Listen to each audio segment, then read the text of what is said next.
Mas o ditador cabeludo da Venezuela continua morrendo de inveja do ditador careca do Brasil. Eu deveria ter resgatado no programa de hoje o vídeo onde o Alexandre de Moraes, antes das eleições, antes do 8 de janeiro, falava assim, ria, brincava e falava assim: nos Estados Unidos eles prenderam mais de 1.000 pessoas. Nós prendemos pouco ainda, temos que prender mais. Eu estou parafraseando ele aqui. E, no final das contas, ele prendeu mais de 2.000. Mas o ditador da Venezuela ficou com inveja. Falou, pô, menos de 1.000 parece que você não participa do clube. E, nesse momento, nós temos um número que o chavismo já prendeu 1,1 mil manifestantes e você tem 23 mortos. Tá aqui, desde o início dos protestos na Venezuela contra o ditador Nicolás Maduro, 1.102, ainda menos do que o Brasil, manifestantes foram detidos pela polícia política do chavismo, que não a nossa Polícia Federal. Além disso, 23 pessoas morreram em virtude dos atos. Aqui no Brasil não chegamos a esse nível, tivemos o Clesão e tal, mas tivemos bem mais do que 23 vidas arruinadas. Os dados são do Foro Penal, uma ONG defensora dos direitos humanos, que no Brasil nunca vi falar nada a respeito. Várias entidades do terceiro setor acompanham a onda de repressão na Venezuela. No Brasil, ninguém acompanha. 1.100 mortos é menos do que a gente tem no Brasil. E agora, o receituário nazi-comunista. Maduro quer criar campos de concentração para opositores. Nicolás Maduro, declarado reeleito pelo Conselho Nacional Eleitoral da Venezuela, sem apresentar as atas de votação, deu novo passo para tornar sua ditadura ainda mais escancarada com a construção de centros prisionais de segurança máxima para manifestantes detidos nos processos eleitorais. Decidir criar prisões de segurança máxima para todas as gangues de nova geração, milícias digitais, né? Como se refere aos venezuelanos críticos do regime, que estão envolvidos em guarimba, termo pejorativo usado pelo chavismo para chamar a oposição, e ataques criminosos. E não há perdão, ou seja, sem anistia, no quadro da Constituição e das leis para isso. Vamos fazer uma aposta para ver se essas prisões conseguem a reeducação e convertê-las em espaços produtivos. Lembram das falas dos ministros do STF sobre para reprogramar a mente das pessoas? Opa, desculpe interromper o seu vídeo, mas desde 2022 eu continuo com as contas bloqueadas e o passaporte cancelado pelo Xandão. Se você aprecia o meu trabalho e tudo que eu faço pela liberdade de expressão, tem um lugar onde você pode se tornar meu apoiador com uma pequena quantia por mês. Acesse www.paulofigueiredoshow.com e torne-se meu apoiador, e aí você vai receber conteúdos exclusivos e desconto nos meus cursos. Ou então você pode se tornar meu patrono Gold e passar a me pautar, tem reuniões comigo, você entra para o meu grupo de WhatsApp, que eu uso sempre. O link para tudo isso está aí na descrição. Aliás, os campos de concentração não deveriam ser novidade. O Brasil teve e tem campos de concentração. Ora, eu preciso lembrar, isso aqui, essa imagem, por exemplo, é uma imagem dos presos do 8 de janeiro. Esse campo de concentração existiu no Brasil. Alguém precisa... Consegue aumentar o espaço da tela, Bruno? Isso existiu no Brasil. Alguém precisa lembrar que essa realidade, que não é vista pelas ONGs internacionais, não é fictícia e possível para o Brasil. Ela é uma realidade que aconteceu no Brasil, em escala maior do que a da Venezuela. Quando eu digo que a diferença é o cabelo, não é brincadeira. Tem o vídeo do campo de concentração aí, Bruno? Raposo! Raposo! Não, não é esse não, esse não, esse não. Esse. Temor não há, mas eu bem sei que a minha vida olha a cara das pessoas.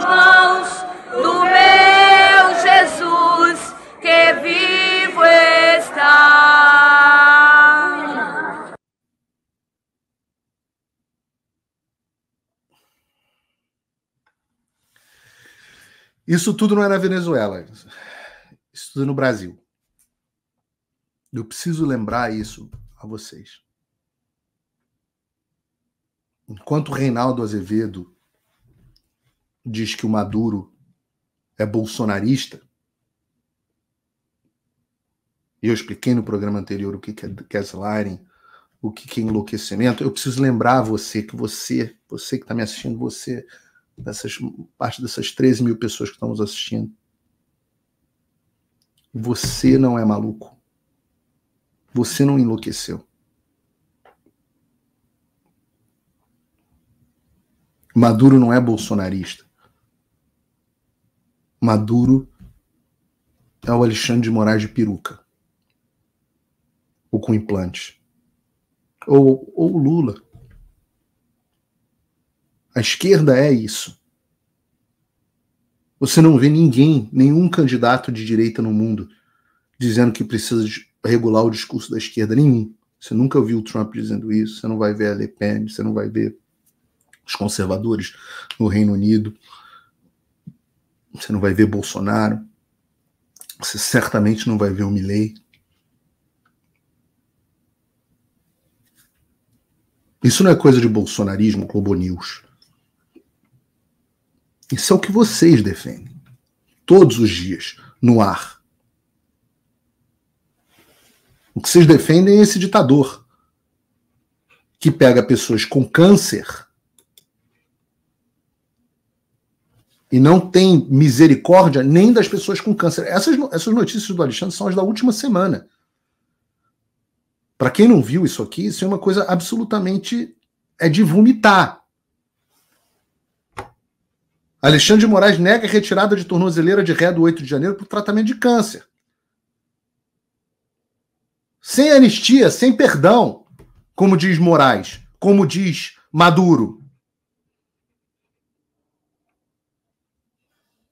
O ministro do STF adotou uma postura severa ao negar o pedido de suspensão da medida cautelar de monitoramento eletrônico feita pela defesa de Karina Rosa dos Reis, ré envolvida nos atos de 8 de janeiro. A defesa havia solicitado a retirada da tornozeleira para que a ré pudesse submeter a tratamento de câncer. De câncer!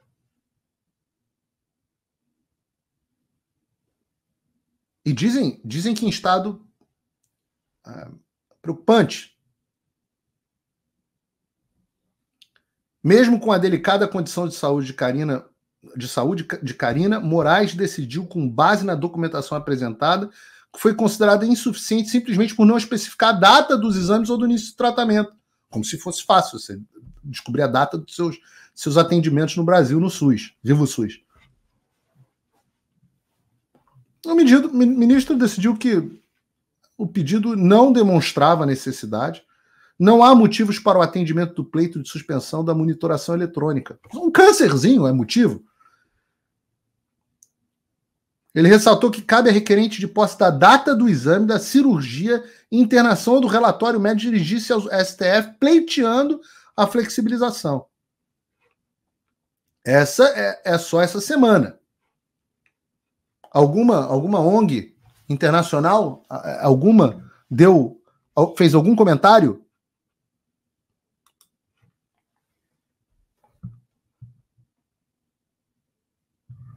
O que será que acontece se alguém xingar o Nicolás Maduro no aeroporto, digamos assim, em Roma?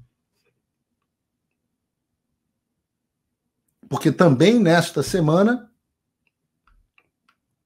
o advogado da família que foi acusada de hostilizar o Moraes aponta o erro da decisão. O advogado Ralph Tortman, que atua na defesa dos Mantovani, apresentou um novo recurso nessa semana no caso que envolve o aeroporto de Roma. Na ação, ele pede ao Dias Toffoli acesso à gravação original das câmeras de segurança para submetê-la a uma perícia independente. Isso segundo porque, olha que loucura, a gente tem um advogado dizendo que o conteúdo foi adulterado pela Polícia Federal. A Polícia Federal está sendo acusada por um advogado de ser uma organização criminosa que adulterou provas para favorecer o ministro do STF. É a segunda.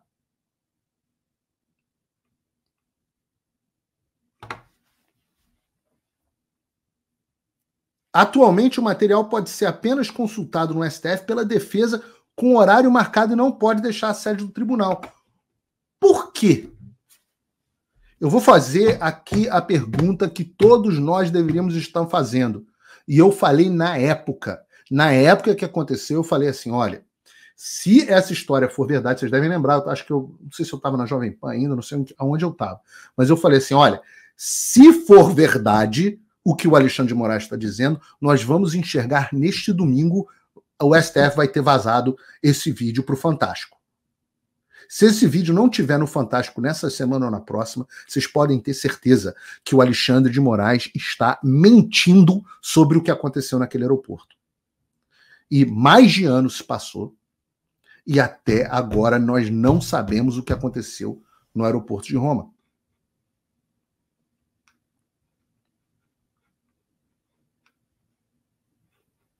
E claro, tem todos os problemas de processo penal, aí os caras não deveriam estar no STF, enfim, não vou nem entrar nisso aqui.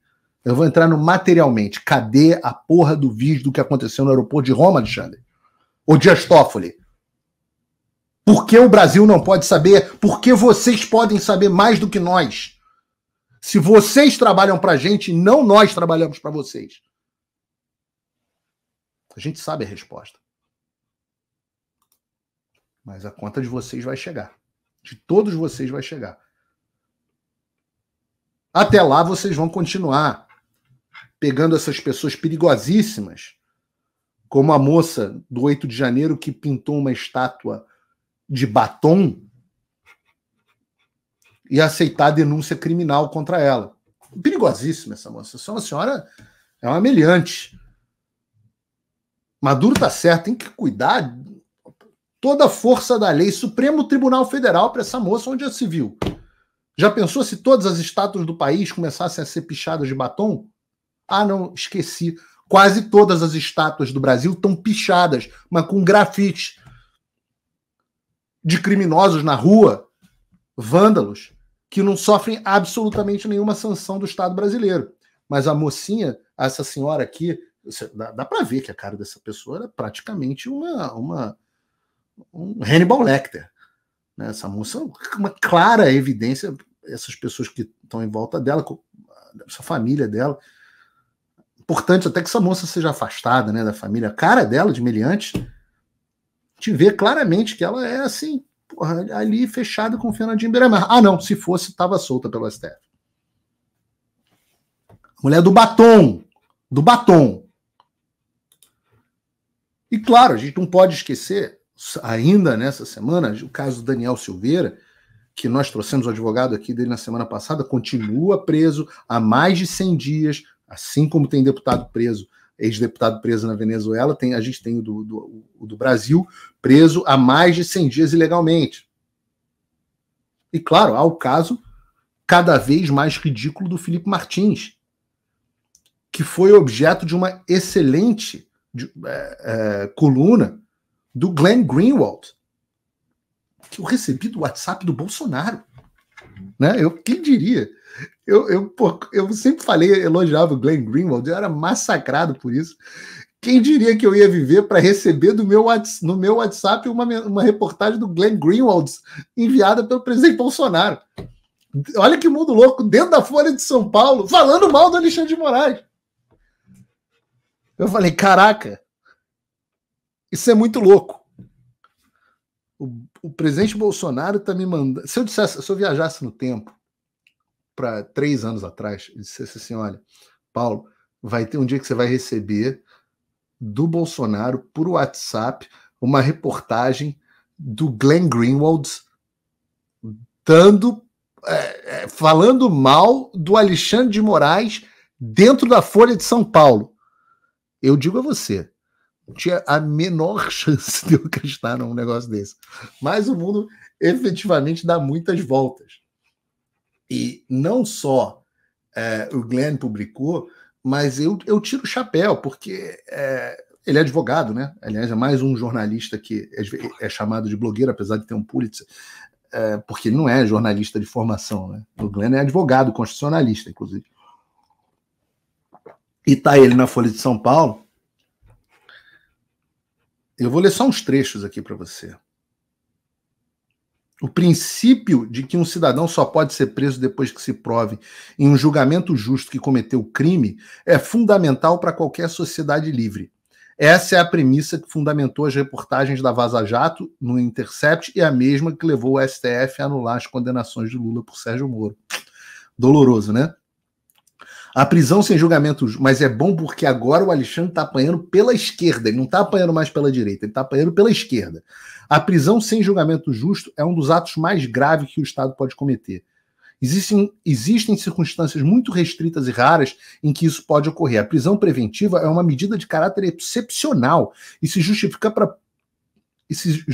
para prevenir situações que podem colocar em risco um resultado judicial justo. Por exemplo, quando um acusado pode obstruir uma investigação ou apresenta um grande risco de fugir do país. Aí ele faz o paralelo com a Lava Jato, fala do Gilmar Mendes, de como o Gilmar Mendes era um grande defensor, né, desse estatuto. O Gilmar Mendes, que hoje virou carrasco, era o garantista. Aí ele entra aqui. No caso de Martins, Moraes justificou a prisão com base na alegação de que o ex-assessor havia deixado o Brasil a bordo de um avião presidencial, babá. Em outubro de 2023, um colunista do Metrópolis afirmou equivocadamente, acho que foi aquele Igor Gadelha, vale nada, que Martins deixou Brasília e foi para Orlando e evaporou. Aí eles utilizaram a reportagem para isso. E ele conta todo o histórico. E diz assim como ocorre com todos os cidadãos, Felipe Martins deve ser punido se for provado em um julgamento justo cometeu algum crime. Mas ele nunca foi acusado, assim como eu nunca fui, acusado de ter cometido crimes, muito menos condenado por eles. Está claro há muito tempo que a base para a ordem de prisão, olha essa que frase forte, está claro há muito tempo que a base para a ordem de prisão de Martins por Alexandre de Moraes, antes do julgamento, é falsa. A base é falsa. Martins está há quase 6 meses na prisão com base em uma alegação falsa. Já passou a hora de ser libertado. E eu conversei com o Glenn a esse respeito e eu compartilho dos paralelos que ele faz com a Lava Jato com as diferenças, né? O Alexandre faz muito pior. O devido processo legal é muito mais violentado. E a outra diferença que eu falei foi o Sérgio Moro era bem mais frouxo que o Alexandre. Bastaria essa reportagem na Folha de São Paulo para o Sérgio Moro ter liberado uma preventiva porque estava pegando mal. Enquanto o Moraes não tem, ou quase não tem, constrangimento algum. Essas são as grandes diferenças. Mas não dá para negar que a gênese do desrespeito ao devido processo legal, se não toda ela, mas uma boa parte dela, estava na Lava Jato. Claro que estava. Obviamente estava. E eu digo que a conta vai chegar. E vai chegar. Moraes vai pagar pelo que ele fez. Vai pagar pelo que está acontecendo. Nessa vida ou na próxima, mas eu prefiro que seja primeiro nessa. A gente continua trabalhando duro. Eu volto a dizer, aqueles que acham que não vai haver um projeto de lei apresentando sanções contra o Brasil, as pessoas estão redondamente enganadas. Aqueles que acham que é blefe, as pessoas estão redondamente enganadas. Os trabalhos continuam. No dia 11, eu tenho reunião. O Congresso dos Estados Unidos está em recesso, então os parlamentares não estão trabalhando. Mas no dia 11 eu tenho reunião com eles para falar a respeito do projeto de lei. No dia 5, jantar com Maria Elvira Salazar, vamos tratar desse assunto. Assim, vai acontecer. É uma questão de tempo. Quer dizer, eu não controlo todos os elementos, né? Eu não sou congressista aqui para apresentar projeto de lei. Mas que vai acontecer, vai acontecer. Eu acho, a minha aposta é que vai acontecer. As conversas estão muito avançadas, já tem rascunho, já vi 4 ou 5 rascunhos do projeto. Quando eu falo com as pessoas, e aí, etc, etc, vamos apresentar, setembro, na volta do recesso legislativo, vamos apresentar.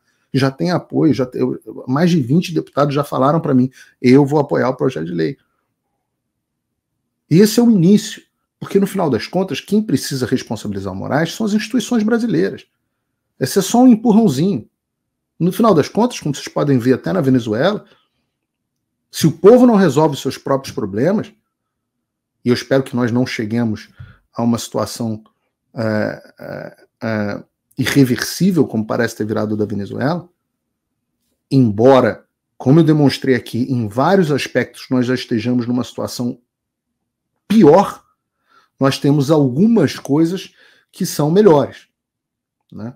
O Brasil tem uma elite com interesses próprios e poder muito menos centralizadas do que existe dentro da Venezuela, né? O poder econômico, a cooptação das forças militares na Venezuela é muito maior. Eu acho que, embora nós temos o pior comandante do exército da história do Brasil, que, aliás, o general Tomás, não adianta ficar mandando recadinho para que tá atrás de mim, não. A pra puta que te pariu, não tenho medo de você não, porra. Ah, vou botar a inteligência do exército para investigar esse cara. Chupar, eu tenho medo de inteligência do exército? Porra. Já falei isso milhões de vezes. O sobrenome é Figueiredo. Pergunta em volta o que significa sobrenome Figueiredo. Acho que eu vou ficar mandando recadinho por terceiro. Que coisa de babaquinha. Quer me procurar? Pede meu WhatsApp, vem falar comigo. Diz que eu tô errado. Diz que eu tô errado nas afirmações que eu faço. Em vez de ficar fazendo encontrinho com jornalista, encontrinho com quem recadinho. Olha, o general, o comandante do exército está puto com você, Paulo Figueiredo. Eu caguei, porra. Não durmo com o comandante do exército. Esses caras acham que são muito mais poderosos do que são. Não tenho medo de nenhum deles. Vai fazer o quê? Vai me jogar na prisão? Eu já tive.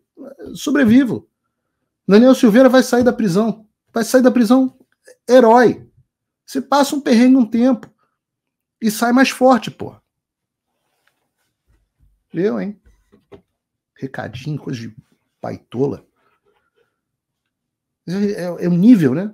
Mas apesar desse borra-botas lá como comandante do exército, as nossas forças armadas como um todo não sofreram o mesmo processo da Venezuela. Podem pecar pela omissão, o que é grave, mas não estão no mesmo estágio de subserviência que estão as forças da Venezuela. Então, você tem os limites da força. Você tem a Polícia Federal, tá com um câncer em estado de metástase, mas tem muita gente boa ainda dentro da Polícia Federal. Muita gente boa. E as outras forças policiais, eu diria que são totalmente desalinhadas com o governo, com o Alexandre. Ou vocês acham que as forças policiais, a PM do Rio de Janeiro, a PM de São Paulo, é feliz com as decisões do STF, que soltam os bandidos, que eles arriscam a vida para se defender? Que defendem a criminalidade, que defendem o tráfico de drogas? É claro que não.